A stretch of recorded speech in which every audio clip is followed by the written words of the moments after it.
Hey, it's Conrad Thompson, and you're listening to Something to Wrestle With. Bruce Prichard. Bruce, what's going on, man? How are you? Happy day in the neighborhood, by God. Just several boxes of fluffy ducks, man. Hanging pictures, got stuff going up. We redid the offices and all that kind of guy. I would help if I put both of these things over my ears so that I could hear better. But yeah, so it's a beautiful day in the neighborhood. Going to have the whole new office rearranged and redone and stuff. Yeah. Wow. Can't wait to see it. Yeah. Well, I dare you to come up here. Right. I got to know when you're going to be around, bud. You're working, you're working 47 hours a day. So just saying. At least an hour every day. Hey, let me mention, we got a lot of great feedback about our old school episode that we did last week on Hercules. But I did see one comment that I was like, you know what? He's right. We didn't talk about that at all. Somebody said, hey, normally you talk about the guy's real life and his family and whatever. Can you tell us anything about Hercules Family? Didn't come up at all. Got absolutely nothing. Sorry. They want me to at least ask though, so you can say that. Well, I appreciate asking, and that's what we do. And a lot of times it will like diverge itself or divert. It'll go in another direction. But no, I can't ever remember meeting any of Herc's family or anything like that. Yeah, I mean, I guess it's important to remember that a lot of these guys really keep their family separate from the business, and we know who those folks are. We don't have to mention them, but you're talking to. The point is, I know that was your way of taking a shot at me. No, well, it's not just you. It's Rick Rude and a lot of other folks. Just Kevin Nash were like, this is kind of my thing. Let's let them be over there, and that's okay. But if they didn't bring their family around, it's not like you probably had a big relationship there. But at least we addressed it, and I'm glad that we're going to have an opportunity to address a lot of 1997 today, because we're talking about In Your House, A Cold Day in Hell. This is such a fun time in my fandom, and today's episode is brought to you by GEICO. And GEICO asks, how would you love a chance to save some money on insurance? Of course you would. After all, who doesn't love a great deal, right? And when it comes to great rates on insurance for all the things in your life, GEICO can help. Like insurance for your car, truck, motorcycle, boat, and RV. Even help with homeowners, condo, or renters coverage. You could save even more with a special discount when you bundle your coverages. Plus, add the easy-to-use GEICO mobile app, available 24-hour roadside assistance, and so much more. And choosing to switch to GEICO becomes an easy choice. Switch today and see all the ways you could save with great rates and discounts. It's easy. Simply go to geico.com and get a rate quote, or contact your local agent and get started seeing how much you could save. So we greatly appreciate GEICO sponsoring this show and just my fun, man. 1997 is so fun for me. And what we have here is Steve Austin's first WWF title shot on pay-per-view. It's also Ken Shamrock's WWF pay-per-view debut, taking on Big Van Vader. And unbelievably, and this is all your fault, Bruce. Thank you. Ahmed Johnson wrestling 3 singles matches in a row. You're welcome. Welcome for what? You're welcome. Okay. I want to mention it's only 3 weeks between the last pay-per-view, which was Revenge of the Taker. So just to sort of recap, we have a big WrestleMania event in Chicago. It does maybe the worst business ever up to that point for a WrestleMania, but critically a huge success, even if it did wind up becoming just the anointing of the Undertaker, and most importantly, a match people are still talking about to this day with Stone Cold and Bret Hart. But then we follow up with an In Your House affair in April. That's Revenge of the Taker. And now Cold Day in Hell. So 2 In Your Houses back to back. King of the Ring is right around the corner. But this 3-week window, boy, this feels less than ideal. I mean, once upon a time, you had 3 months to build a pay-per-view, and now 3 weeks. What say you? Yeah, I like those longer builds myself, just saying, me personally. I think everybody does. Yeah, but you look back at the time, a little different. Times are different. That had got into the monthly pay-per-views, and the audience, I think, expected it. As time went on, it just became, another big event. So call them premium live events now, by God, but they were just good old-fashioned pay-per-views back in the day. The other news that is coming out that at the time just made me wring my hands thinking, there's no way this is real. I can't believe this. I mean, this feels like it's like one of those kayfabe news reports that you see online or whatever, where you know it's obviously a fake story, right? Well, this feels like that. Here it is. Quote, Atsushi Onita of the Frontier Martial Arts and Wrestling Promotion in Japan held a press conference on April 16th to announce they're going to start negotiations with the World Wrestling Federation for a major show in Japan. Full details of exactly what this entails haven't been released, but Onita got the ball rolling when he showed a letter Vince McMahon and Bruce Prichard sent in early March, where the WWF attempted to open up a business relationship between the two offices. Onita, who along with Wayne Kanemaru are scheduled to come to the United States along with FMW booker Victor Quinones in early May to meet with both WWF officials and perhaps Paul Heyman as well by participating in the show. The meeting is scheduled for May 1st. Although the story has already received significant play in Japan, as best we can tell, the only definite from a WWF perspective is they're going to meet with Onita, and there have been no talks about anything other than setting up a first meeting. This is crazy. Now, I'm sure a lot of our hardcore listeners probably don't even know what the heck FMW is. So let me explain. This is a hardcore blood and gut style, I don't know, over the top attraction promotion that wound up running stadiums without ever having TV, but they were certainly a Japanese magazine darling. Onita became a super legend here. It's his promotion, but he's also one of the top stars, and they would have these crazy barbed wire explosion matches. And I'm sure some of our listeners saw clips of this when you guys ran some clips, I guess in the summer of 97 for the King of the Deathmatch tournament, or I guess that was IWA, but the same type of shenanigans, if you will, with Terry Funk and Mick Foley there in 95. But this is like, wait a minute, what? Bruce and Vince were talking to Onita? What happened here? Onita was talking to us. Onita wanted to work with us and wanted to look into the possibility of bringing in some WWE talent for some of his events in Japan. Onita had reached out to us, and, you know, there's ways to do business with different people in different parts of the world. And that's how we did business with them. Said, yeah, hey, we're interested through Victor Quinones that sure, we'd take a meeting with you and be interested in seeing what you have to say and what you're looking for. But it was nothing more than an exploratory from Onita wanting to work with us. We had no desire. I think at the time, the garbage sheets had, you know, a bunch of rumor and innuendo about people were looking to do an exploding bomb match in the United States, and that we were going to do one for pay-per-view, and or that ECW was going to do one on pay-per-view in the States with Onita, because Onita was the only one that could do a exploding bomb match in the world is this Onita fella. We never had any desire to do an exploding match, and it was, you know, there was a bit of apprehension in general about working with Onita at all, just because of the reputation of his company and the type of shows that he was running. They were very ECW-ish, but even worse as far as a lot of the gaga gimmicks involved. So why take the meeting? Well, you're always going to be interested in some. Look, Conrad, if someone comes into you and says, hey, we would like to do business with you, you want to listen to what they have to say. You got to judge someone on what they bring to the table and look at it. Okay, do we want to do business with them? We weren't doing business with anybody else in Japan at the time.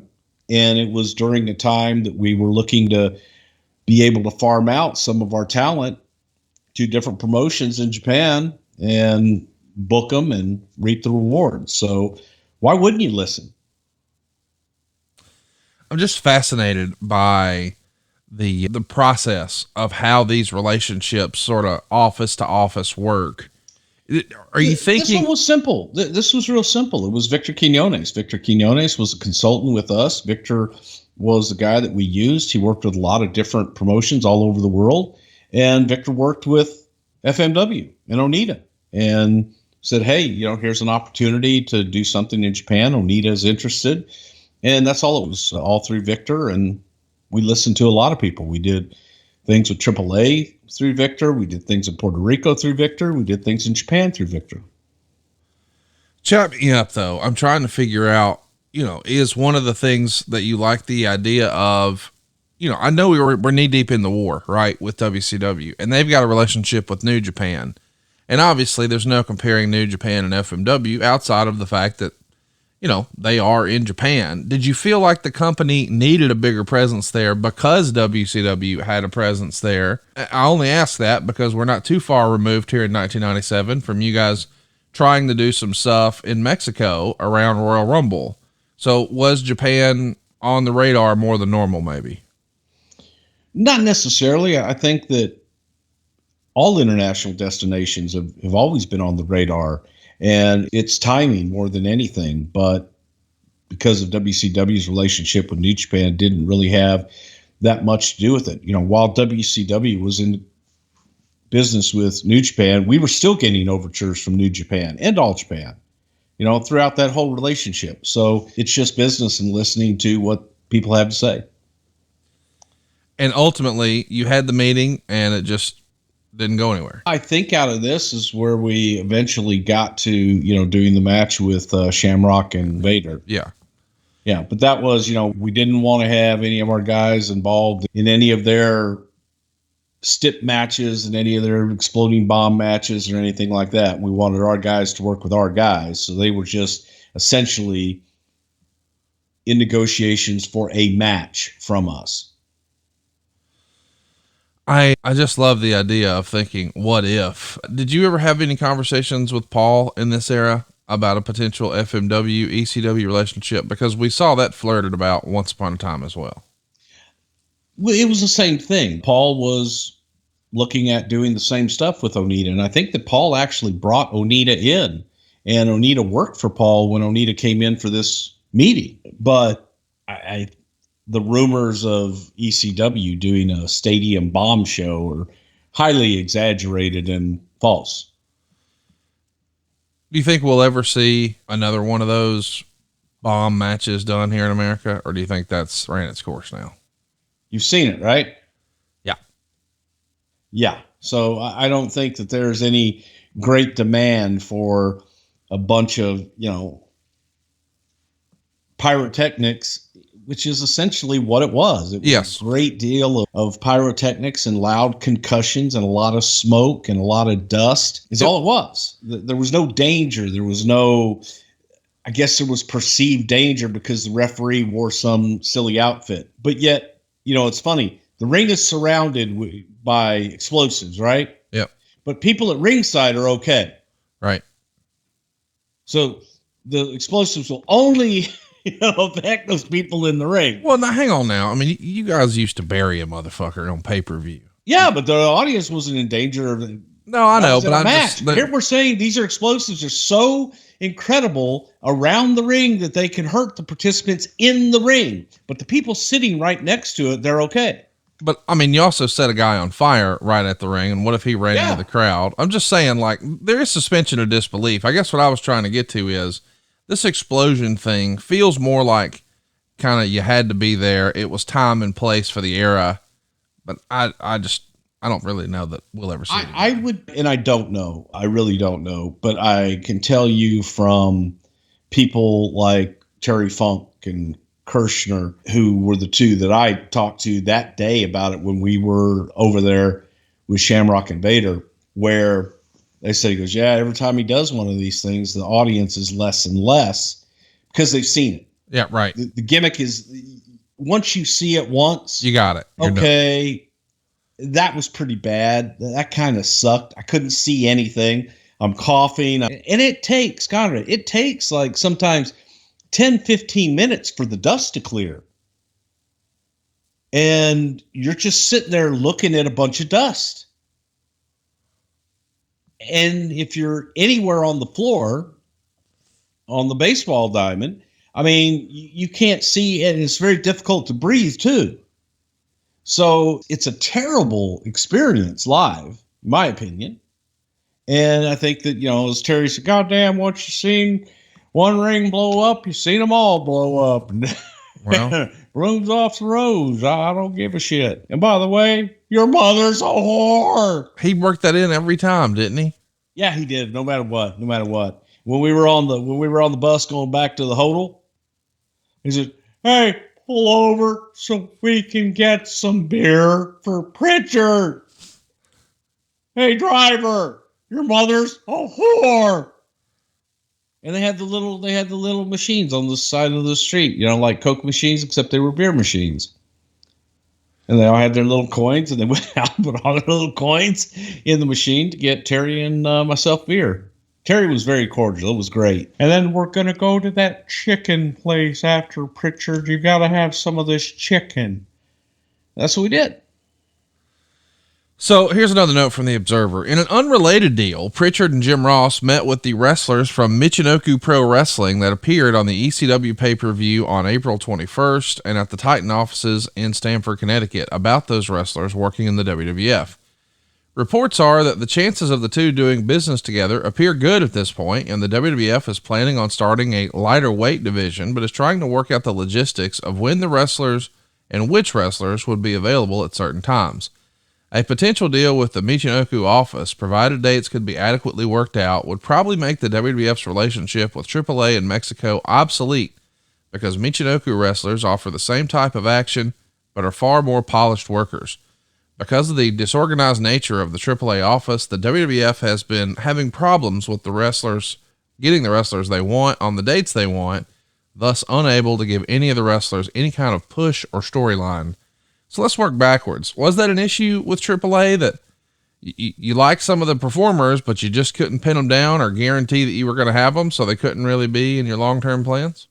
The problem with AAA was communication. Okay. I'll go back to the first, when we started working with them, and the Royal Rumble, they take holiday in Mexico for like sometime before Christmas until roughly February. And no one answers their phone. No one does business.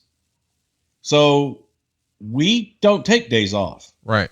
We continue to work, we continue to promote, and we had things booked, and just trying to communicate with them was challenging at best, very difficult as far as communication goes. So it wasn't just, hey, getting dates on guys that we wanted. It was getting to do business with them at all in any kind of a business-like manner. They were very unprofessional. Well, I'll tell you what, they're professional over at GEICO.com, so be sure to hit them up, save yourself some money. Let me ask about the next piece here, because it's mentioned the Michinoku Pro guys, and we know, or at least I know, the first time I saw them was the Barely Legal show. But before I know it, Kai and Ty and your boy Dick to Go, they're a regular part of WWE programming. Is your first exposure to them seeing them on the Barely Legal show, or how did that come to be on your radar? No, Victor Quinones again, working in Japan. Victor had relationships with all the offices, and Victor had talked to us about, Sasuke. Yeah. And said that, Sasuke was the owner of Michinoku Pro, and that Sasuke was interested in doing some business with us. So just like Onita and FMW, we were interested in hearing what they had to say. Then Victor had shown us Taka in particular, Dick, and Funaki.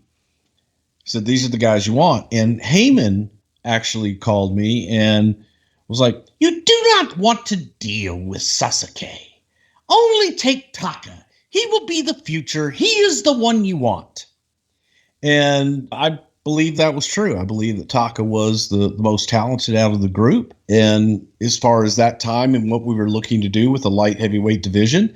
So the deal was, hey, let's do something with Taka and Dick to Go and Funaki. Indeed. That was your voice all those years, wasn't it not? You don't know that.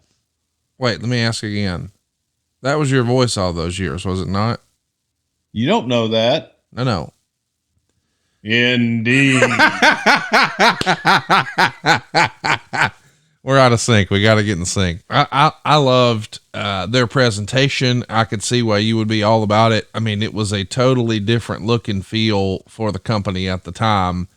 Is this one of those deals where, and again, I know we just talked about FMW, but now this is the second time in the same 30-day period we're talking about a Japanese promotion. Are you communicating? We're also talking to, or is it just like, we're just reviewing our options and that's our private business, whatever? Well, no, it was, a lot of it. This is what the precursor to the infamous meeting with Baba-san. They were interested in doing business with us. They were interested in getting some of our talent to come over for some of their big shows. Onita was looking for a big match, as was Sasuke. And Sasuke had, oh God, what the hell, Hakushi. Yeah. Who was going to be making his return in a big show there. And they were interested in doing something with Undertaker, and also used Chris Candido on that show. But it was business. It was just business as usual. And it was kind of like going to the highest bidder and being able to protect what we did do over there and have complete control over it. Can you tell that Undertaker story? I know you've told it at our live shows, but it's not like we're doing those again anytime soon. You don't know that. Which one? About? Well, you went, allegedly, when they wanted the Undertaker, someone decided, hey, you know what? It might be cool if Undertaker had a manager. And Bruce Prichard found himself being in Japan with the Undertaker and trying some drinks and trying to scoot around town and navigate. Well, late night in Japan, it is not the most friendly place if you are an American. Hang on, before you get there, let's set the stage. They express interest in booking the Undertaker. Do you say, I want to go? Or does he say, can Bruce go with me? Or do they say, what about Brother Love? Oh God, no, me going out to the ring with Undertaker was day of. Okay. Got it. That was simply day of. That was a kick for me because obviously I had never worked in Japan. So right. I was like, yeah, you know what? This will be fun. I'll go out, and it was Sumo Hall. And I thought it was pretty cool. A lot of history there. And I wanted to go out and do it. And that's Mark cool. was like, why don't you come out? Plus, I wanted to make sure that there weren't no shenanigans going on, Connie. Okay. So if the shit started to pop off, you just break out those karate. I'd have to just go in there and start hooking people and shooting on them. And that time I was only 3-time Black Belt Hall of Famer. And only a little overweight. So, oh God, it's oblivious. So anyway, you find yourself in Japan, and we all know the dead man he's down to fellowship. And so you find yourself fellowshipping with him late night somewhere, right? Well, no, we had a great day. Actually, we went over to do some pre-promotion stuff and plus just to get over there early so you can acclimate a day. And we went out with the president of Gong Magazine, who in my book was one of the classiest gentlemen I've ever had the pleasure of being around. I think that if you were to look up, class and gentleman, his picture would be there. Just a true, just wonderful, nice man. And he just wanted to meet Undertaker. And we went to dinner, went and had sukiyaki, and he let us take his car for the rest of the trip, which was fun. We went out, we had some beverages. Yeah.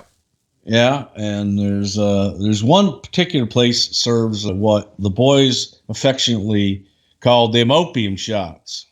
Oh. And they're liquor with wormwood. And it was the real absinthe, but it actually had wormwood in it that they make opium in and opium with. So we went, Taker's like, oh, hey, man, we got to go by and get an opium shot. Well, all right. Well, hell, let's do it. So we did it. We're sitting up on the roof of this bar, and it started to rain. We got our opium shot, and I was, typical. I don't feel anything. Right. Let's get another one. Oh, Bruce Prichard 101. Not doing anything to me. There we go. Another round. He's like, easy, big boy. It's gonna come say hello when you least expect it. I said, my God. So what, your sponsor saying that or Undertaker saying that? No, it's Undertaker. Okay. Tell me, calm down. Yeah. So, no, let's get another round. So we get another round. Do those. And we're drinking in between too. Right. Like some sort of Japanese beer or whatever. Yeah. He's drinking Jack and whatever. And take another shot. I still don't feel anything. I said, well, you know what? I mean, I'll get another shot, but I don't think this stuff is anything. Well, now it's like Taker's like, oh, yeah, big boy? Yeah, let's get another shot.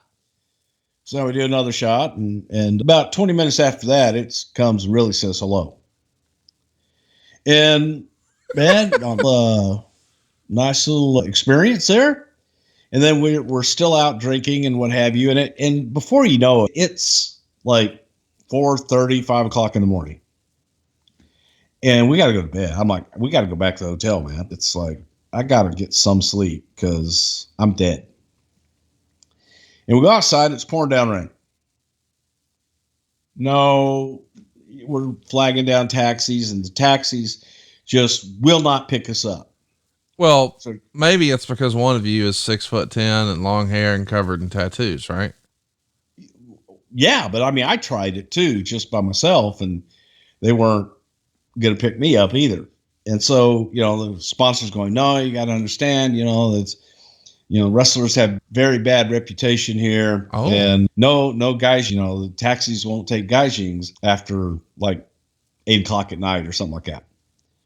So we're now questioning our wisdom to have let the Gong Magazine's driver go at night because we're like, no, we're just going to have a taxi. We're just going to sit here and have a few drinks. And Undertaker, being the Undertaker, and at that time, he was in a long black trench coat and would just try and get taxis to stop for him by attempting to kick them over.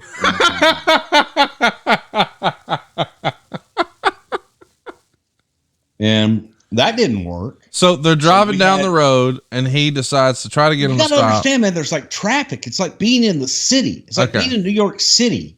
I see. And you're in traffic. Right. And so he's like in the middle of the street, like Godzilla, just and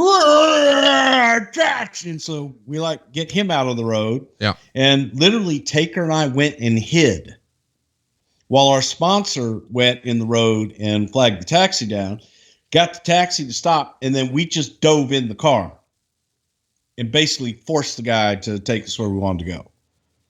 So we took the taxi hostage. I mean, we paid for it, but yeah, it was interesting. I had fun that trip. It sounds like it.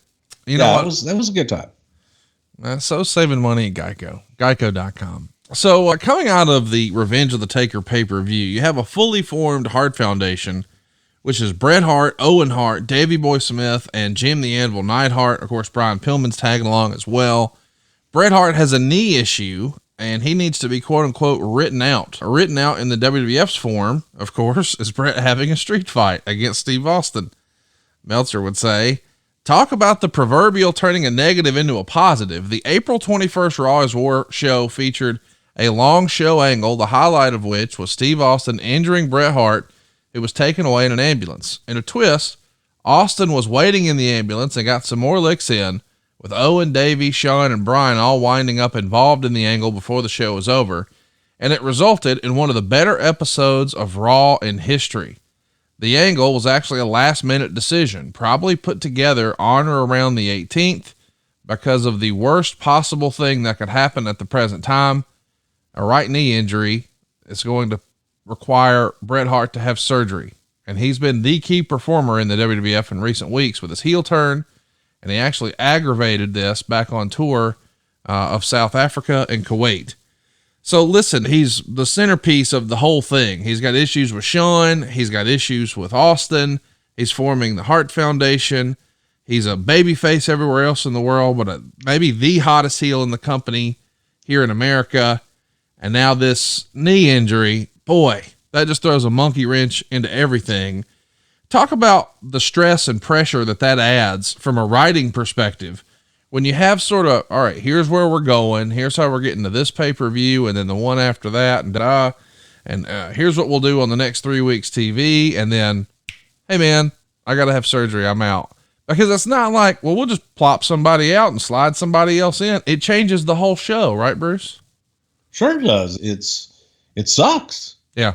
It sucks. You've got all your creative, wrapped around a group, and one in particular who is the focus of that group, and all of a sudden they come up lame, and that's tough. And you have to regroup, and you have to just dig a little deeper and come up with something else, because we're dealing with human beings with real life injuries and real life problems. So, Bret Hart didn't wake up one day and decide to get injured. It was a big blow for Bret that he was like, oh my God, he's on a roll. And then this damn knee incident to happen. So it sucked for everyone all the way around. Well, I think that's fair to say, but the result is some really great programming. I know we're not covering it in long form, but what do you remember about this special Raw where, Austin's waiting in the ambulance? This does feel like creatively, maybe when you guys were at your best and clicking on all cylinders, at least in this era. Fair to say? Absolutely. But it was also looking at a way to get everyone else involved, and so that Steve would have people to work with after the fact and continue with the Hart Foundation in a meaningful way. But this was Steve Austin at his absolute best. This was the rattlesnake. This was him doing what he did best. Bret wrote in his book that he thought that the Hart Foundation was kind of going to be like the WWF's answer at the time to the NWO. And really, in hindsight, there really is no competing with the NWO. I mean, just the impact it had on business. But I get the idea of it's a heel faction. It's a gang. I could draw that correlation. What say you? I thought it was a great heel faction, and it was family, and it was something that people could identify with.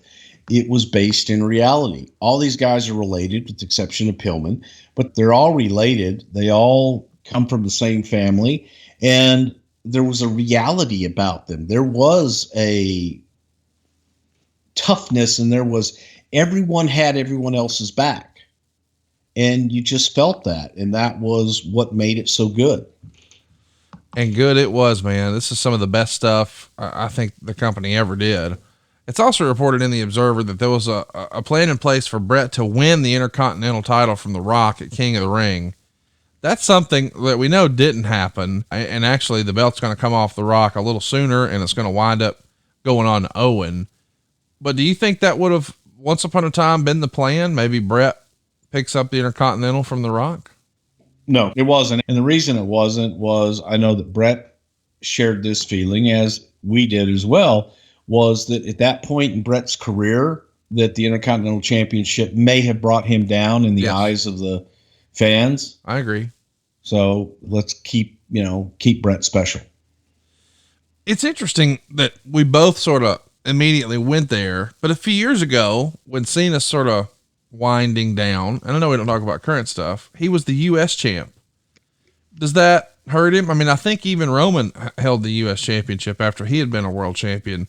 Or is that just based on age or storyline, or is it not just a one size fits all? Just talk me through that. No, I think it is the participant. And I think that it's where you are in any certain story at the time. I see. So I think that any championship on anybody can be made to work. Right. At this time for Bret, I think that it would have been a step down for him because he was the leader of the pack, and it just was, I don't think that it would have worked.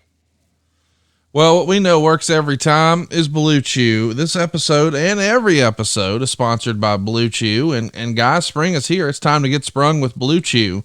It's time to know that confidence can take you far in life, especially when it comes to the bedroom. Time to step up to the plate. Why not give the hot tag to BLUECHEW? BLUECHEW is a unique online service that delivers the same active ingredients as both Viagra and Cialis, but in chewable form and at a fraction of the cost. You can take these dudes anytime, day or night, so plan ahead or be ready whenever an opportunity arises. The process is simple. You sign up at BLUECHEW.com, you consult with one of their licensed medical providers, and once you're approved, you'll receive your prescription within days. And here's the best part, it's all done online. That means no visits to the doctor's office, no awkward conversations, and no waiting in line at the pharmacy. BLUECHEW's tablets are made in the USA, prepared and shipped directly to your door, all in a discreet package. But buddy, I can't recommend it enough. BLUECHEW's been with us since the very beginning. We've got so many satisfied customers and so many smiling wives, and yours can be next. If you could benefit from extra confidence when it's time to perform, BLUECHEW can help. We've got a special deal for our listeners. Try BLUECHEW free. When you use our promo code, smile too, not just your wife. There you go. All of them. They're all going to be smiling because you use the promo code WRESTLE at checkout. Just pay the $5 shipping. That's BLUECHEW.com. Promo code WRESTLE to receive your first month free.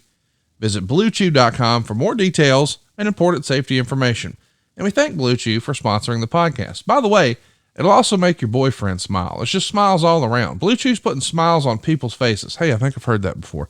Use promo code WRESTLE. Try it for free. Let's talk about the ratings here. The angle that we just talked about with Austin being in the back of the ambulance led to the WWF tightening the gap in the ratings a little bit. Nitro did a 3.39 and Raw did a 2.75. That's a pretty big deal. You're sort of closing the gap a little bit. Meltzer would say the hot show is important because we're going into May sweeps where the cable network ad rates are determined by primetime ratings become doubly important. Because of the NBA playoffs, Nitro is being moved starting April 28th to a 1-hour format starting at 7 p.m. Eastern, which means Raw will be going unopposed through May 19th and thus has a chance to do consistent 3+0 ratings, and Raw should win the next 4 weeks.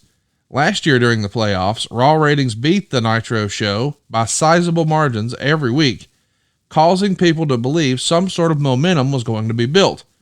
But it was all illusionary, as once the playoffs were over, Nitro has beaten Raw in the ratings every week since but one. So let's talk about that for a minute here. The preemption of Nitro. Is that something you guys would game plan for and you had a strategy for, or not so much?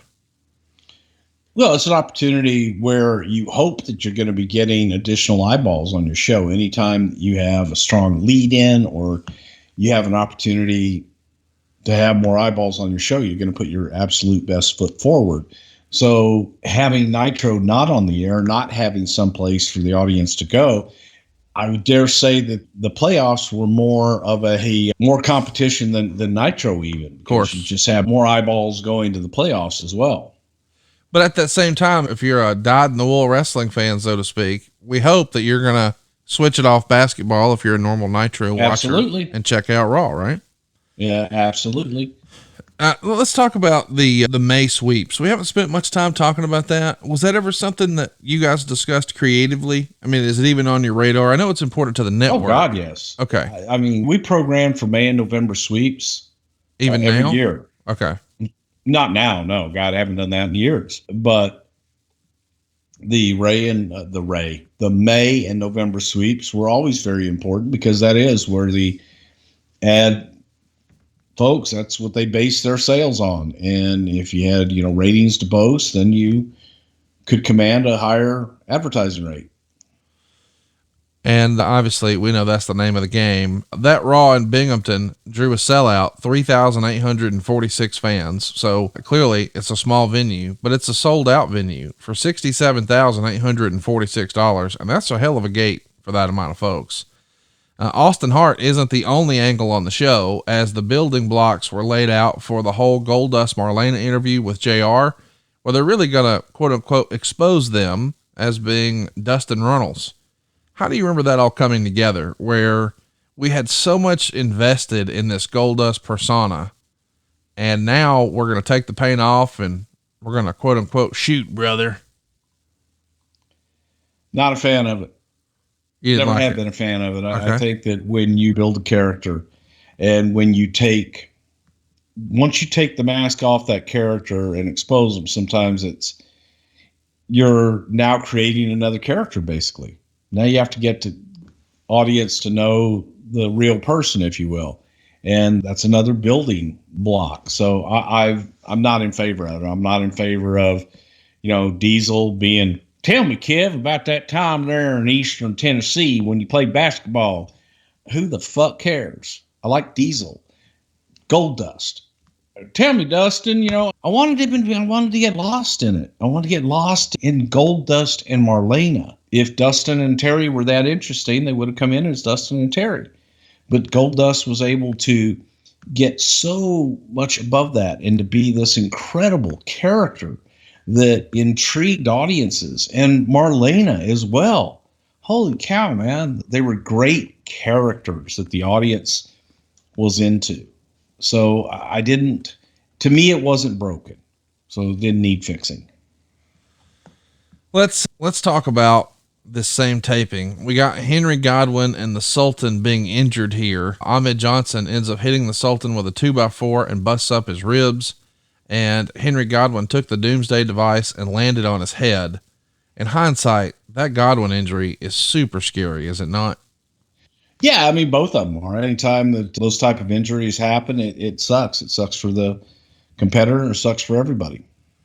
Vader finally returns to America after his issue in Kuwait. Any hesitation to put the big man back on TV?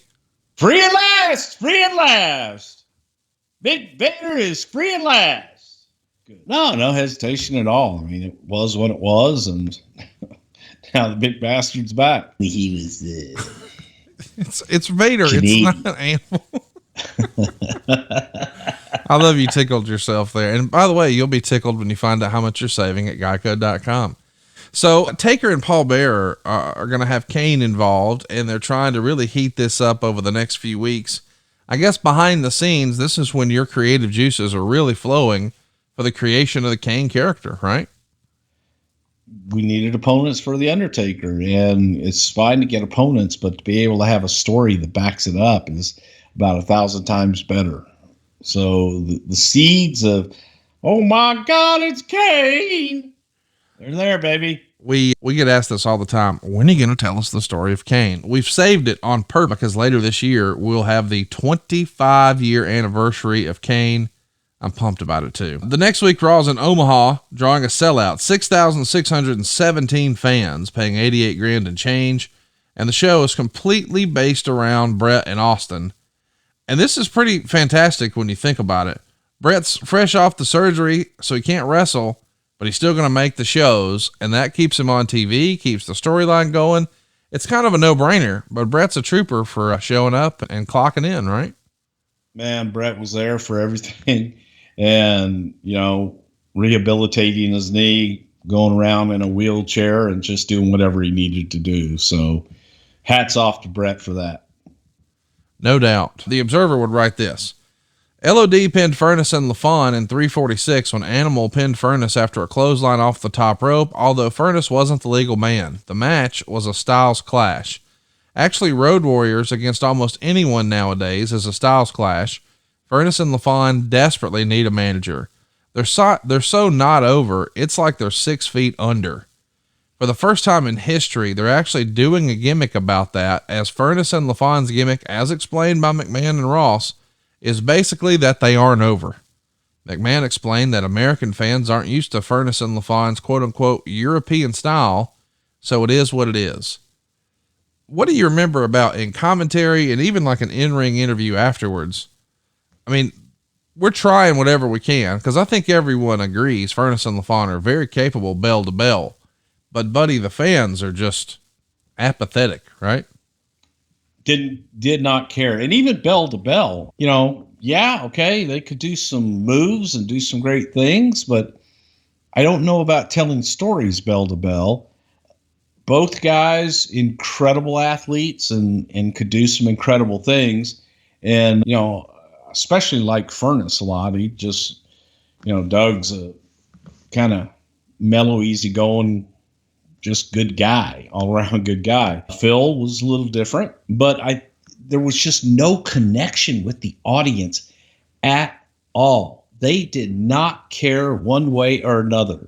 And I don't know that Doug or Phil had any way or any knowledge of how to get the audience to care. Just kind of like watching that old blue dot. Help me understand. What's the thinking in, all right, let's give them a gimmick where we tell everybody they're not over, and maybe that'll get them over. Maybe if we tell them they're not over, they'll be over. What? Well, no, I mean, that wasn't their gimmick. It just was, we brought them out hoping that the audience would find something, and we tried, with them, and the audience just didn't care. They weren't good on the mic. They had no gift of gab. And so after a while, you can't ignore it. So you address it. Say, hey, folks, audience really isn't into these guys, but I'm not sure they really understand them because of their style, and they're quiet, and they're this, and they're that. You can address it or not, and just move on their way because they weren't connecting with the audience. But I mean, I think a lot of people would argue that was and I know we don't talk about current stuff, but a lot of people might argue, well, they did that with Roman Reigns, and WWE just camouflaged it. And eventually, of course, we all know he got put with Heyman and Buddy. They're on fire. Yeah, now. I couldn't disagree with you more, but we'll talk about that some other time, because Correct. these guys just never got a reaction. Well, I'm not comparing them to Roman Reigns. I want to be clear. I'm just saying it does feel like you add a little garnish sometimes, and man, the whole thing lights up. And there was no garnish to add with them, though. I mean, and we tried, but it just didn't. Nobody cared. They couldn't have an edge. We tried to give them an edge, tried to get them to do stuff, and just nobody. They were acting, and they just wanted to be wrestlers. Copy that. So as we said, Owen Hart's going to win the Intercontinental title from Rocky Maivia. Obviously, Rocky came in with a lot of optimism. You know, this is a blue chipper right here and all of that. But the white meat babyface stuff, the audience was just not for it. So we start to hear die Rocky, die chants and have crazy signs, and fans are regurgitating him in a major way. When the belt comes off of Rocky Maivia, do you think he had to be a little in his feelings about, damn it, you know, I thought I could turn this thing around? Or just talk me through what that must have been like for a young Rock before he found himself. Well, I think that personally, I think Dwayne probably had second thoughts and feelings, but this is a great comparison. At least the audience gave a shit about Rock. There you go. They wanted him to die. Okay, there's something. They hated him. Yes. They wanted him to get his ass kicked. Copy. They were throwing him up. When Fernice Lefon came out, they were going, hey, boy, those corn dogs look good at concession stand. Copy. That's the difference. And Rock at least was getting emotion from the audience. He's a young performer, though. I mean, he hasn't been in the business very long at this point. Is that a concern for him? Is he like, what am I doing? What kind of, he's got to be a little frustrated, right? Oh, I think he was very frustrated and very concerned, thinking like, oh my God, you know, I should have been a hit. And you look at him and you say, he should have been a hit. But the audience sometimes does not like to be force fed that kind of stuff. And that's what they felt with Rocky, even though I don't think that in the beginning we did, but then backed off a little bit, and the audience will let you know. They always do. Jim Neidhart returns at the end of Raw to save Bret from a Steve Austin. Yeah, they love him. He can, he gets the fucking rhino, and he goes and have him, he could run down to the Bret, he's my son, right? Okay. Bret, he could get them to save the fucking big bastard. God, he's strong. Is this a Stu call, or is this Bret's idea since the rest of the fam's there? All the above. Okay. No, you know, I mean, Bret was obviously a big supporter of Jim, and Bret and Jim were family, but they were also best friends. So Bret didn't push as hard as Stu did sometimes, but yeah, man, Bret was in there pitching for Jim. Absolutely. Sid wasn't there again this week. He had an MRI done on his back on April 28th. Over the weekend on TV, they announced he would be at Raw to do an interview, but by Sunday it was known he wasn't going to be there. Was softball season started? Well, this is right after he lost the belt to the Undertaker, and it is starting to warm up. So is this same old quote unquote unreliable Sid, or do you think there was a real issue here? I think that unfortunately sometimes with Sid's communication or lack thereof, no one will ever know. So maybe he said he was hurt, maybe he didn't communicate, and whenever you get your wires crossed and things like that, then you just go right to the lowest common denominator. And while he'll say something, the spottings of Sid being on a softball field don't do him any favors. Yeah. So another talent mentioned here, Yokozuna was contacted about coming back with all the injuries, but he's on blood thinning medication. So if he were ever to suffer an accidental cut, the blood wouldn't clot and it could be really disastrous. No word on when he'll get clearance to return. The last time we saw him at this point was Survivor Series 96. And unfortunately, we're going to start winding down his WWF career. And we've done a whole episode on it, but man, what could have been with that guy, right? My God, one of the biggest and best big men ever in the business. You go back to when Rodney was 400 or 500 pounds and he moved like a 200 pounder. A nimble 200 pounder was absolutely amazing. So the Observer would say FMW from Japan had meetings this past week with both the WWF and ECW about putting together a major joint show set for November. And in addition, there is a beginning of a dialogue between the WWF and CMLL in Mexico. Atsushi Onita and Wayne Kanamura, Terry Funk, and Victor Quinones presented the FMW in what was reported in Japan as a 3-hour meeting at Titan Towers on April 1st with Vince McMahon, Bruce Prichard, and Jim Ross. According to the reports in Japan, the meeting talked about a joint show, which is being discussed as being in October, but our reports indicate November, and the possibility of the WWF promoting an explosive bomb match later this year at Madison Square Garden.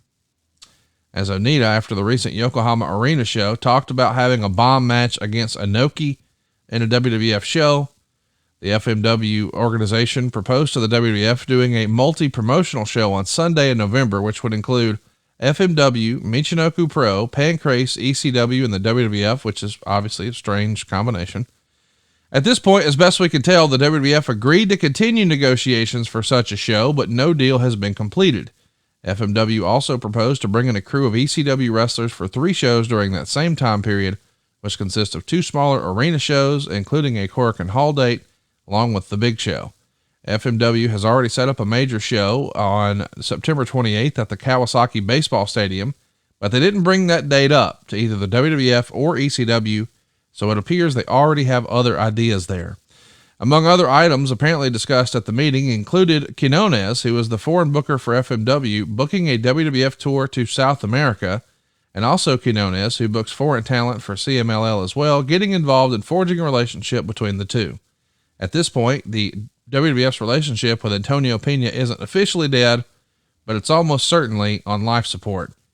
Buddy, this meeting is supposed to be far-reaching here. Now, you've shut all of this down already on our podcast today, but man, we're going to do this. Yeah, because Dave Meltzer was there in the meeting, right? He wasn't. So he knows exactly what we talked about. But here's my point. Somebody's calling him and telling him all this. Who do you think that is? Victor?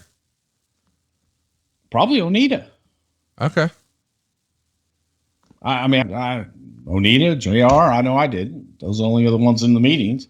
It's just amazing to me that all of this comes out. And of course, these are all these grandiose plans. None of it ever happened. But the idea that there's a bomb match. I want you to think about this. He actually printed that we talked about having a bomb match in Madison Square Garden. That's not real. Yeah. Think of how just incredibly stupid that thought is. Yeah. That he thinks that conversation would actually take place and or ever happen.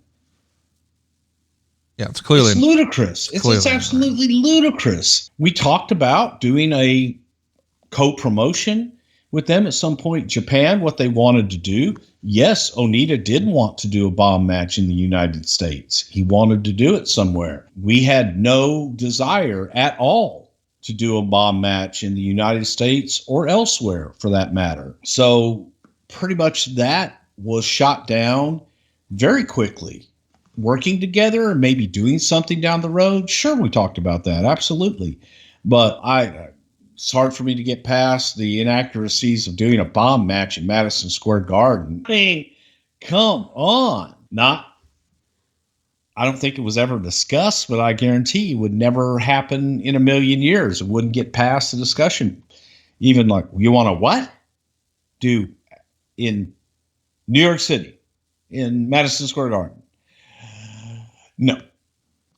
But yes, work with them on down the road. Possibly. Absolutely. We would think about working with them down the road and doing something with them if the offer was right. But beyond that, there was no desire to bring Onita in. Vince wasn't familiar with his work, and those that were familiar with his work were like, I'm not going to do this blood and guts stuff here with him. And that's what he wanted to do. So there was no interest in Onita at that point. And, that's the whole gist of that meeting. And as far as EML, the relationship with AAA was not good. And they weren't coming through on their part. We were still looking for talent, Hispanic talent. Well, we went to the other promotion there. Victor did have a good relationship with Paco Alonso with the MLL, set up a meeting, and Victor and I went down to Mexico City and met with Paco and his crew. Well, we know what did happen and what didn't happen. What else did happen is the ratings for Raw when they're running unopposed with Nitro being preempted. Well, it's a success. They get a 3.44 rating. The first hour is a 3.3. The second hour is a 3.58. That's a 5.2 share. The next week, it's the same, 3.44. Got to be considered a success. We didn't talk about this. We did talk about Anvil. When and how was it determined that Brian Pillman should be a part of the Hart Foundation? Is it because, his ankle's not all the way 100%? We're just trying to find something for him to do, some meat on the bone. He already had a feud going with Austin, so it just made sense. Or what's the thinking there? Well, Pillman started his career in Calgary, and Right. There's a connection with Calgary and with Brian Pillman. And to be able to keep Pillman active and put him with a group, again, to protect him with his injuries and what have you, it made sense. They all hung out. They all got along and knew each other. So I think Brian was an honorary Hart member anyway. And you got chemistry. You got a story. Let's put them all together. Next up, we've got these Goldust segments that you talked about that you weren't really a fan of. JR is going to be discussing how Razor Ramon, who, as a reminder, is on the other channel now using his real name, Scott Hall, as part of the NWO, didn't want to work with the character. They also talk about Dustin's issue with his own father, Dusty, and whether or not the character's sexuality was questioned. Are you surprised that, because we're going to try this experiment again, not too long after this with Mick Foley, and I think Foley came out of it a much bigger star. I don't know that it worked that well for Goldust. Is that because the character was so well established as Goldust? Why don't you think it worked for Dustin the way it did for Foley? Because I think that it had already been proven at that point that Dustin, as Dustin Rhodes, was not as colorful and didn't have the personality of a character like Goldust. And Goldust was able to bring out his personality and allow him to come out of his shell and be something larger. If Dustin were to get over as Dustin himself, then we would have brought Dustin in. You know what I'm saying? I know. I think that the Goldust character was so strong, and Dustin portrayed it so well. Man, he was all in. And now when you take that off of him, it wasn't an alternate character. It was just him. Mick Foley was an alternate character. He had several characters that he could go in and out of using the body of Mick Foley. Right. And that in and of itself, Mick Foley was a character. So it's a completely different animal. Well, let's mention that it'll be a cold day in hell before I sleep without my ChiliSleep. Bruce, I know you're loving yours too, and science tells us the best way to achieve and maintain consistent deep sleep is by lowering our core body temperature. And Bruce, you and I knew this. I mean, that's the reason we both have ceiling fans in our bedroom, and we both used to fiddle with our pillow and flip it over trying to find the cool side. Not anymore though, because we've got ChiliSleep, and we know that temperature controlled sleep is going to repair your muscles after a hard day's work. It's going to improve your cognitive function to strengthen your athletic readiness. And that's why this Memorial Day, ChiliSleep is working with veteran organizations to support our heroes' sleep and recovery too. ChiliSleep makes customizable climate controlled sleep solutions that help you improve your entire well-being. These water-based temperature controlled mattress toppers fit over your existing mattress to provide you your ideal sleep temperature. It's like a smart thermostat for your bed. Their cooling technology leverages water's amazing thermal powers for deep restorative sleep. They're designed to help you fall asleep, stay asleep, and give you the confidence and energy to power through your day. Recently, ChiliSleep partnered with the Independence Fund for Memorial Day to donate sleep systems to show gratitude to our veterans. Plus, U.S. military and veterans can get special savings at checkout through Memorial Day weekend. So head on over to ChiliSleep.com/wrestle to learn more and save 30% off the purchase of any new Cube or Uller sleep system. This offer is available especially for Something to Wrestle With listeners and only for a limited time. That's Chili, CHILI, sleep.com/wrestle to take advantage of our exclusive discount and wake up feeling refreshed every day. And Bruce, I got to tell you, I slept 8 hours and 45 minutes last night. I give 100% of the credit directly to ChiliSleep. No, you're just bragging. Just saying. I know.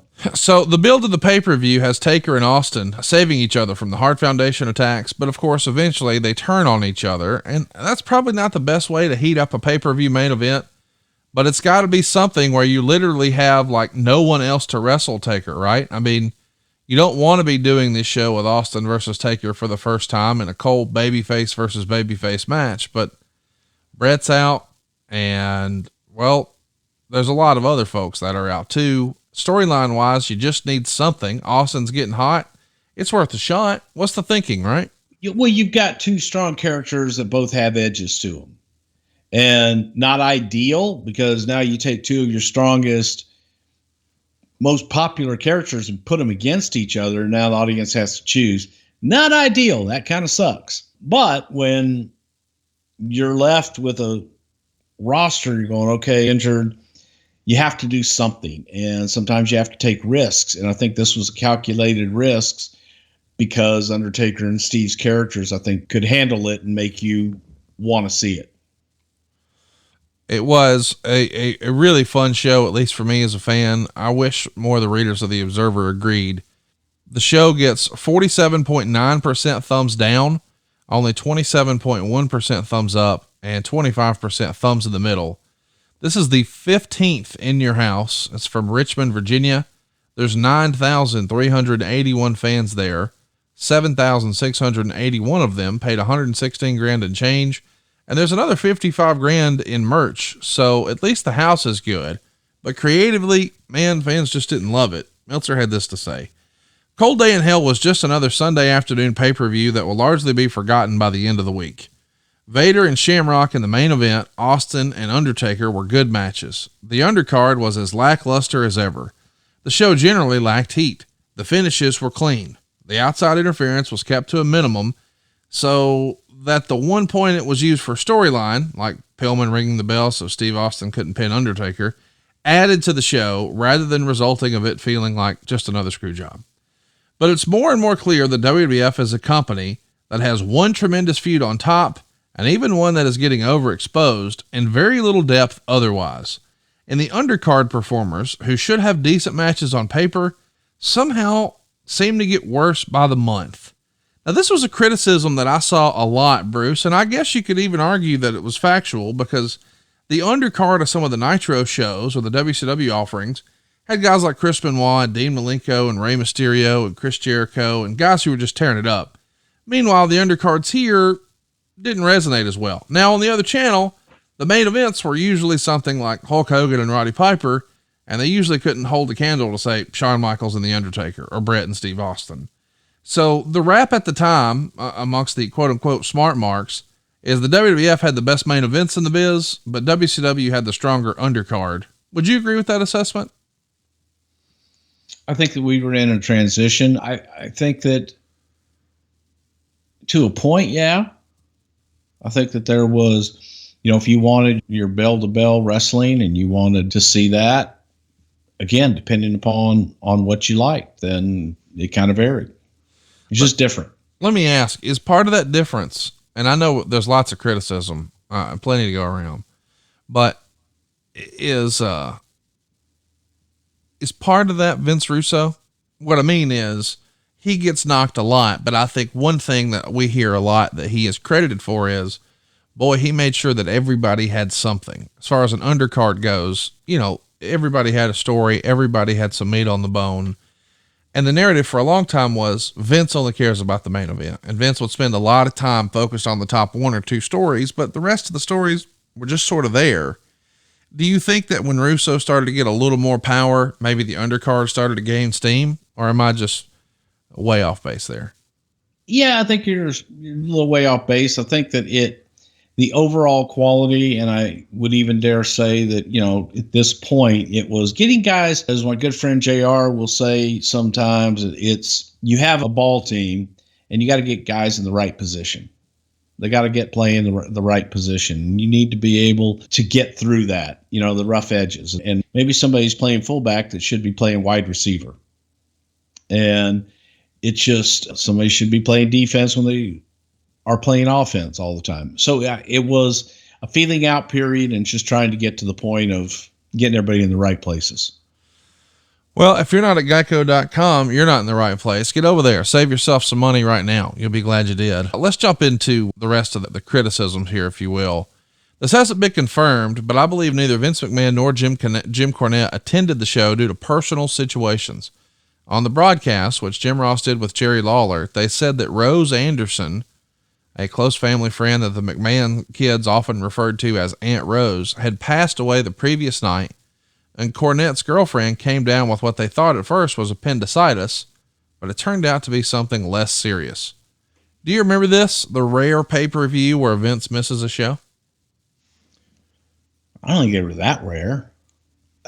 But, every once in a while, yeah, you'd miss a show for a birthday or just, something coming up. But I think that at this time, I think it was just something going on with him that he wasn't up to making. Did you ever meet Aunt Rose? Oh, yeah. You got any good Aunt Rose stories you can share with us?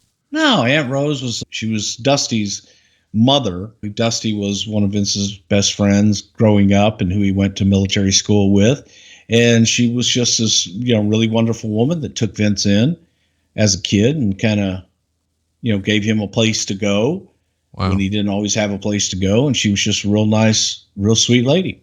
That's awesome, man. We don't hear stories like that about Vince, so it's cool to get to hear that. And hey, there's more to this Walt Disney character than maybe what we fans know. Let's also talk about the dark match here. Rockabilly is going to pin Jesse James in 3 minutes and 36 seconds for the DDT in the free-for-all match.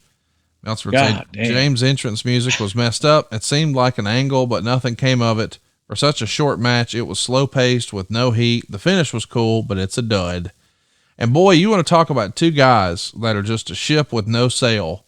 Bringing back Billy Gunn with the honky tonk man as Rockabilly and still trying to breathe life into a 3-year-old angle with Jesse James as the road dog. And I'm the real Double J.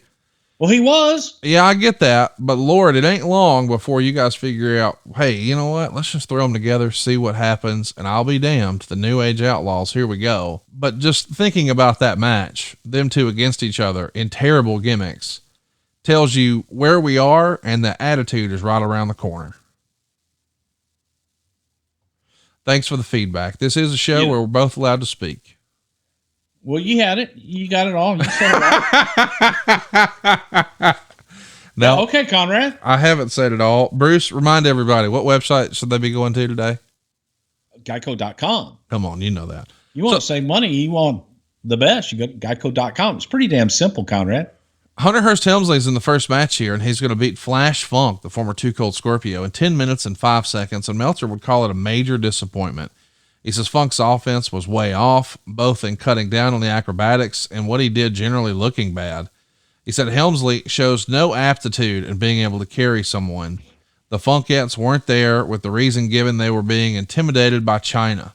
The match had no heat except for pops for China's interference, and it was a slow-paced match.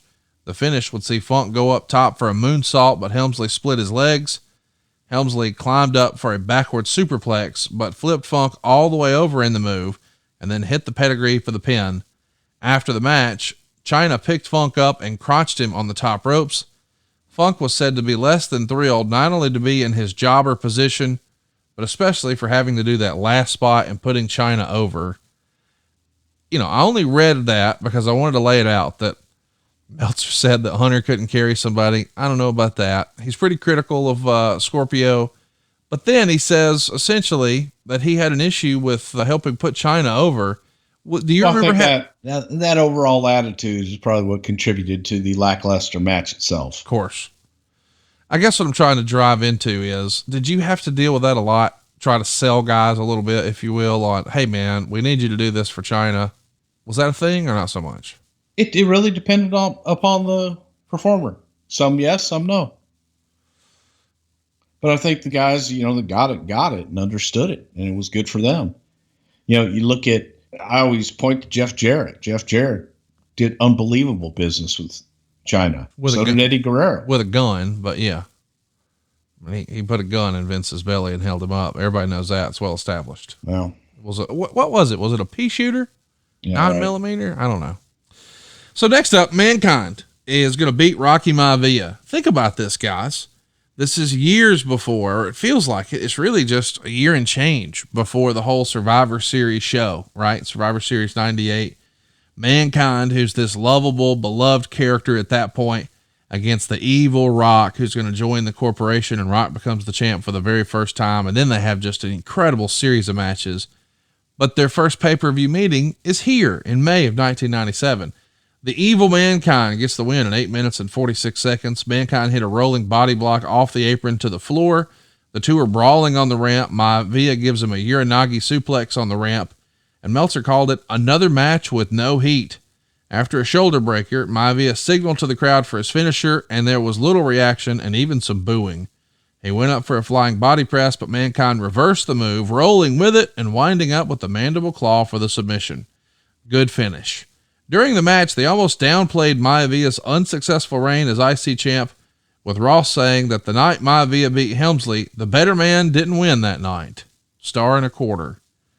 So this isn't necessarily an outright burial, but it ain't far from it.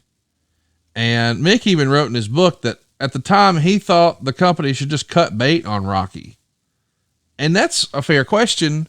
Why didn't you? If you try this and it doesn't seem to be working, I mean, you've cut bait before. What was it about The Rock that said, there's something there, let's just hang on? I mean, clearly it worked out. He had it. Okay. Rock had it, and Rock had potential, and Rock had something that a lot of performers never had. And to cut bait at that point wouldn't have been a wise decision, obviously, but it wasn't okay. Then what? No, it was that would have been a horrible idea, because there was something there and the audience gave a shit. They didn't like him, but they liked to see him get his ass kicked. So, okay, you got something there. Now let's work, hopefully try and work to that at some point. But it also, at the same time, the feeling was didn't want to turn him heel yet, which not everybody agreed with. I just want to recap when we're being critical of the undercard here. In hindsight, this is what we're complaining about. The New Age Outlaws against each other. They are New Age Outlaws. Triple H and Too Cold Scorpio. Flash Funk. Mick Foley and The Rock.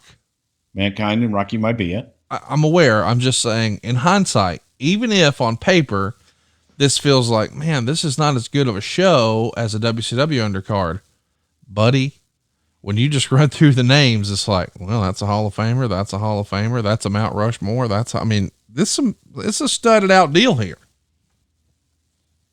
Well, let's get to the next Hall of Famers trilogy. Well, before we do though, I should remind you that you guys bundled these talent together like GEICO does to save you some cash, and GEICO will do almost anything for you except cure this Ahmed Johnson trilogy.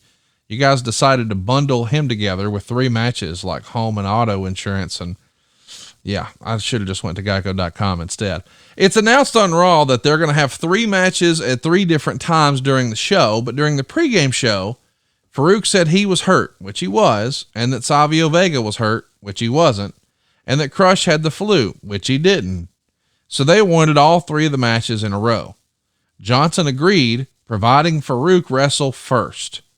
For whatever reason, Farouk didn't go first, but the matches were still in a row, which makes me think there was some communication signals crossed before the show. Crush was first, and Gorilla Monsoon ordered the rest of NOD to leave ringside. Crush several times signaled for NOD to hit the ring and interfere, but they never did, seemingly again building a tease for a potential turn. Crush went for the heart punch, but Johnson blocked it and hit a reverse heel kick for the pin in 5 minutes and 38 seconds. And this was better than previous Johnson Crush matches has been, but that's faint praise to be sure. Johnson beat Vega by DQ in 5:57. Vega came out selling his ankle and then jumped around to make sure everyone realized it was all a ruse. He dominated the match and destroyed Johnson with chair shots to leave easy pickings for Farouk, and there wasn't much to that segment. And then Farouk and Johnson went 2 minutes and 10 seconds. It was also better than you'd think considering who was involved. Johnson didn't sell for long and got a good near fall with an inside cradle. He hit the spine buster and the Pearl River plunge, but Farouk kicked out of the plunge to the crowd's amazement. Farouk then hit a chop block and scored the pin with the Dominator, 3/4 of a star. So a lot of changes here.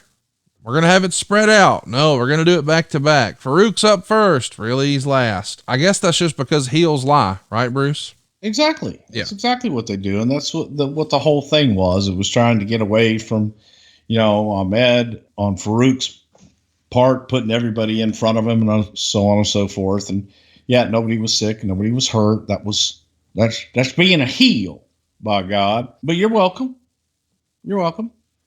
It wasn't great by any stretch of the imagination. Well, you apologized twice last week for this, and now you're saying you're welcome. Because I just gave you ammunition, and you're welcome. Is this like pulling the Band-Aid off a little bit? Let's just get it over with. Let's just bang, bang, bang. Yeah. Would you rather have had it spread out? No. Something to look forward to later on? No. But wait, there's more. Yeah, I don't need 3 Ahmed entrances on the show. Now, ladies and gentlemen, making his way to the ring from Pearl River. Yeah, I mean, come on. Next up, and I know we haven't had a home run show so far, but these last 2 matches, buddy, outstanding. Especially the first one. I still remember it to this day. I was watching it with my pal Jonathan. He brought over some Domino's pizza where he worked at the time, and we could not wait to see this because we thought we were going to see a real fight. And I'll be damned, we kind of did. It's Ken Shamrock and Vader, and Shamrock's going to win by submission with an ankle lock in 13 minutes and 21 seconds in what was billed as a no-holds-barred match. There must have been some sort of a late booking change as the graphic and Howard Finkel's knockdowns, or Howard Finkel's ring announcement, talked about standing 8 counts, similar to the dramatic UWFI knockdowns that both will be familiar with. But Jim Ross then said the rules have been changed. So let's talk about that. We're presenting this as a no-holds-barred match, which on paper sounds like, well, we've heard that before. This is an old gimmick in wrestling, nothing new. But I think a lot of people assume, well, it's got to be a little different because Ken Shamrock's in there. And I think that's interesting because I think a lot of the folks who believe that, myself included, had no idea that Ken Shamrock actually started wrestling like 11 years prior to this and then went and did MMA. But now that he's coming in, I think a lot of us had the expectation, hey, this is not going to be a quote unquote wrestling match. This is a shoot fight on WWE pay-per-view. And it feels like there's a little bit of who's on first here with Howard Finkel and Jim Ross. Does Howard have old notes? Is JR hearing from Vince in his ear, or Vince isn't even there? Just talk me through how this is put together. Well, I think this is the right hand not knowing what the left hand was doing and kind of getting through it. Just mistakes on down the line. That's all it is. Shamrock gets a pretty big pop coming out as the early action went to the ropes. Ross tried to explain the difference is that UFC has no ropes. Ross was very positive in his explanations of UFC, said he enjoyed the shows, while Jerry Lawler seemed to be getting mad, both worked and otherwise, as many veteran wrestlers who don't react when life goes on, when they do something, when something changes with the business they're in. Okay. The match was very good in that it was realistic enough to be suspenseful in a sport way. It had enough pro wrestling maneuvers to make it not look like a UFC match. Vader rolled out of the ring several times early as Shamrock got the early edge. Shamrock hit a suplex and went for a knee bar, but Vader rolled out.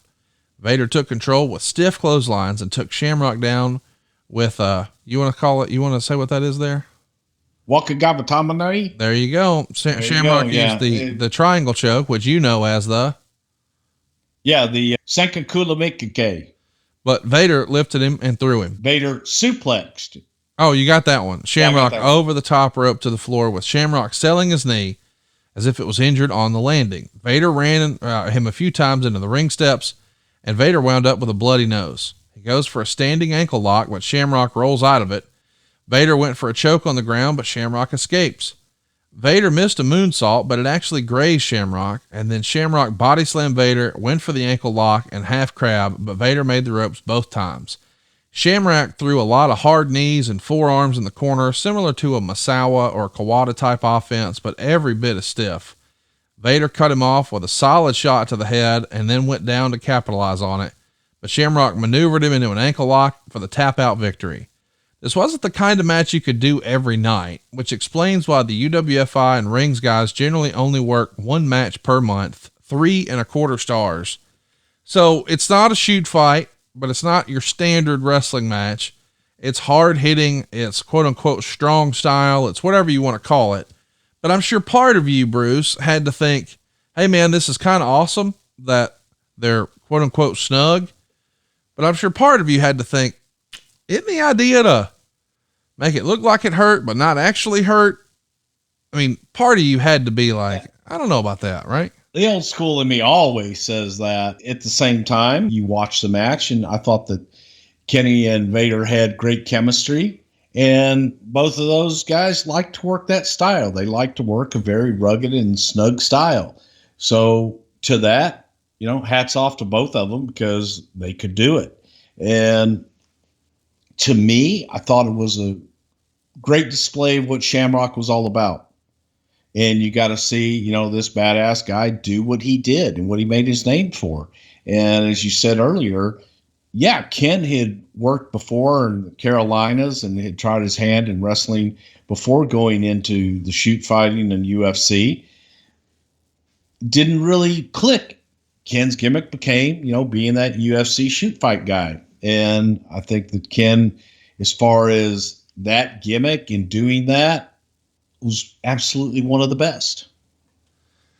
I mean, I love this match because it did feel real. And as a wrestling fan, I think that's what I've always gravitated to. And Bruce, you probably too. I think this is a fair generalization to make, that by and large, wrestling fans are sort of wink, wink, we're in on it, right? But every now and again we see something and we get excited because it's like, okay, I know that was a show and this was a show, but now that was real. Because when he said blah, blah, blah, and when he did da, da, da, man, we really get excited about that. Well, when they fight for them titles. And it's real then, Bruce. Gold and the diamonds and them belts, that's real stuff. Well, I mean, you can see in the match, Shamrock is beating shit out of Vader, and it looks like Vader gets pissed off for real and takes a couple legit swings at Shamrock. And if you're watching this, you got to be thinking, what's a live round and what's not? Because some of them, well, they look a little tough. Well, two tough guys in there throwing bones, man. That's what happens. And that moment, even though you are a 17-time karate black belt, Hall of Fame champion, black belt, goddamn guru, you had to be glad, man. I'm glad I'm sitting in the back wearing a headset right now. Yeah. Look, man, I'll go back and quote old Lord William Regal when he would say, I got into this for the entertainment. Man, I never, ever have talked about being any kind of tough guy by any stretch of the imagination. And yeah, I was in this business for the entertainment, not going in and getting my ass kicked. Well, just so you know, GEICO's in business to save you money. Hurry over to geico.com. Let's get to our main event. It's Undertaker and Stone Cold Steve Austin. No, it's not Madison Square Garden, Highway to Hell, SummerSlam 98. This is more than a year prior. It's Stone Cold's first WWF Championship title shot on pay-per-view. It's the Undertaker's second title defense since he's won it at WrestleMania. And they get plenty of time, 20 minutes and 6 seconds. But let's remember now, Steve Austin is a babyface. And he's feuding with Bret Hart and The Undertaker and not really always getting along with Shawn Michaels. And The Undertaker, well, he's taking on all comers, but his real problem is Kane, whatever Kane's going to be. It's Paul Bearer. He's just been a real thorn in his side. So now that we've got the stage set, the Hart Foundation is going to come to ringside. They've got 5 seats set up with the storyline that they bought the tickets from scalpers. And hilariously, Lawler has some great lines. When Austin attacked Owen Hart, Lawler starts screaming about how the wrestlers aren't supposed to be attacking the fans, which is just great stuff. Later, when they're all sitting there calmly, Lawler said it shows that all the WWF fans don't misbehave. And at the end, when they're in a post-match, they all attack The Undertaker. And Lawler says, it's like after a soccer game, the fans are attacking the players. The match started slow, and the fans didn't boo either one, but they didn't really know how to react. It was a good match, but not on the level of most WWF pay-per-view main events with Bret Hart and Shawn Michaels involved. Austin wrapped Taker's knee around the post, but Undertaker wound up smacking Austin's face into the post. Undertaker did his rope walk, but Austin sweeps his legs, causing him to crotch himself. Austin goes for a superplex, but Undertaker threw him off. Undertaker missed an elbow, and Undertaker used a sleeper, but Austin used a jawbreaker, and the two trade low blows, and the biggest pop is actually Austin flipping off the ref. Let's take a timeout right there. This is when Austin is really hitting his stride as a character, he's been clicking on all cylinders since before Survivor Series, but I think post WrestleMania 13 is when it really starts to catch momentum, at least from my perspective. Flipping off the referee, though, gets the biggest pop. Like, that's crazy in hindsight, is it not? Well, it was just Steve being Steve. And I think that the audience really, it was a cheap pop. It's awesome. I guess what I'm saying is that's when you know the audience is really invested in the character. Like the big pop wasn't for a pile driver or a DDT, and those are great things. I'm not disparaging it, but just saying he didn't even have to say anything. Just with body language and his gestures, the crowd comes unglued because it's just, they're in tune with him. Am I explaining that right? They were, and you talk about that moment, but it was even before WrestleMania 13 when, Bret was coming back before, and the early vignettes that Steve did with the dogs barking at the fence and things like that, and that swagger and that BMF walk and, hey, Bret, that to me is when the audience really got to, oh, okay, I get this guy. I understand what the hell he is. And that's my guy. I wish I could do that. I love this match. Undertaker goes to do a choke slam, but Austin comes back, snapping Undertaker's neck on the ropes and hits him with the Stone Cold Stunner. And this is when Brian Pillman hops the rail and rings the bell, and that causes some confusion. When the match is restarted, Undertaker goes for the tombstone, but Austin reverses it. Undertaker reverses it again and drops Austin for the pin. After the match, Jim Neidhart, Owen Hart, Davey Boy, and Pillman all attack the Undertaker. Austin sees Bret by himself in the wheelchair and knocks him off the wheelchair, grabs one of the crutches and hits the ring and clears house with it. After the heels are run off, Austin jumps Undertaker and hits the Stone Cold Stunner, flips him off, and leaves him laying. 3 stars. So we know eventually this main event is going to be big business, but this told a great story. It kept everyone looking strong, or whatever the phrase is you want to use. But I thought this was really well done for a babyface match. Having the Hart Foundation there helped add to the story. Yeah, it was tough. And thank God having the Hart Foundation, because gave you toys to play with, if you will, without damaging either one of the baby faces. But it's also a testament to what Steve and Mark could do at the time to be able to go out as their characters. They were strong enough to do it on their own and not have the audience kind of shit on it. And it wasn't boring. And both characters came out whole at the end and nobody lost. I wanted to know what you thought, or if you remember hearing anything specifically from The Undertaker, because as great as this is, it does feel like his match with Bret is almost a backdrop to Austin and his issue with the Hart Foundation. But he being The Undertaker, pronouns pal, is supposed to be the champion. Did he understand this was just necessitated by injury, or... Well, absolutely. And Undertaker also knew where we were going with the story with Kane. Right. So there were a lot of masters being served. And unfortunately, injuries happen, and you've got to make calls sometimes that are going to put a hiccup in your plans. But Taker knew he was going with Kane and knew what the future held. Michael Burgett wants to know, I've always wondered, given the huge momentum that Austin had coming out of WrestleMania 13, was there ever any consideration of putting the title on him here? Absolutely not. Not at that time. No, we wanted to do the build with Steve and have the audience just really behind Steve, wanting Steve to get the championship.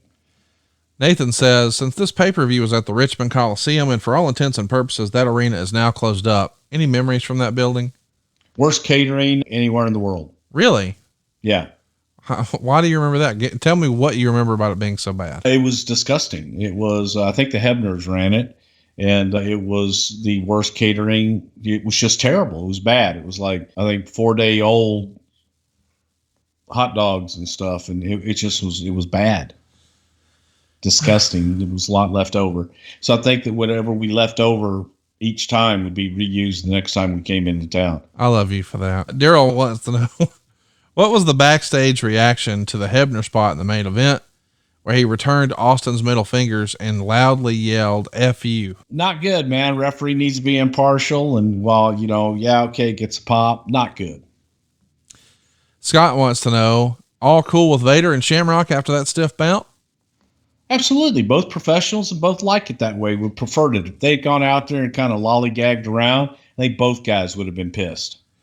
Guy John says, we hear many references about things done back then that would not be done now. Does that include knocking someone out of a wheelchair, or is it more of a heel thing, like Jim Cornette would say? Well, it depends. If they need to be knocked out of the wheelchair, then all's fair game. Ben Ledbetter wants to know, Bruce, was there any heat from any direction on Ken Shamrock for breaking Vader's nose, or was this simply a it ain't ballet scenario? It ain't the symphony, folks. Chase Lamar says, it's been said that Undertaker and Austin never had fantastic chemistry in the ring with each other. It just never seemed to click. Does Bruce think this one might actually be their best one? It may be, because I don't know that they really had a lot of pressure on them. Right. So maybe that kind of helped as far as that chemistry, what have you. But it's true. They never really did have great chemistry together, working against each other. Well, that's why GEICO wants to work with you. You've got great chemistry when you bundle your policies at geico.com. Bruce, is there anything else you remember about this show you can share with us? I like going back and visiting these in your houses. What about Cold Day in Hell? We don't have many in your houses left before you guys sort of move away from the idea. Chat me up. In your house, Cold Day in Hell. Anything stand out? Well, actually the only thing that I really do remember was when it was over, being so thankful it was over. One of those days, Vince not being there, and just a lot of different obstacles having to go through. And at the end of the night, just go, okay, we got through that one, and we got through without anybody else getting injured severely, and you could breathe. But it was one of those asshole puckered evenings for sure. Let's talk about next week. I'm pretty excited about this. We're going to talk about your run in TNA in 2017, how it came to be, your entrance, your exit, what the podcast had to do with it, Jeff Jarrett, Global Force Wrestling, you being back on camera, and then of course your old pal Jim Cornette firing you on TV. What else do you think we'll be talking about? Oh, I don't know. I'm sure you'll do your research, but I will say this about that time. It was the first time that I had ever been somewhere where I was just a talent. And for me, that was fun. I had a lot of fun at that stint. It was Impact 2017. It was a short run, but it was fun. And I helped them out a little bit with TV, but all that was my call. I didn't have to worry about creative on a day-to-day basis. I didn't have to worry about anything in the office. I showed up. I got what I was doing for that evening, and I went out and performed, and I went back to the hotel at the end of the night. But it was a fun time. That was a really fun run, I got to tell you. It was pretty surreal to see our podcast graphic on the big screen. It was pretty surreal to see you sporting something to wrestle shirts on TV. You even managed to name drop me in a backstage vignette, but it all started with a random call around the time of Royal Rumble 2017. And I remember you calling saying, hey, you're not going to believe this. And then I remember you calling me your first day down there from the hotel room saying, you're not going to believe what happened in the hotel lobby. We got a lot to talk about next week. It's going to be a lot of fun. We hope you'll check us out. You don't forget, you get all these shows early and ad free over at adfreeshows.com, and you save a bunch of money at geico.com. That's geico.com. We greatly appreciate GEICO sponsoring today's podcast. Boy, it feels like they've been with us from the very, very beginning. And this was a GEICO takeover. So thank you guys for being patient with us today as we let everybody know how much we appreciate GEICO.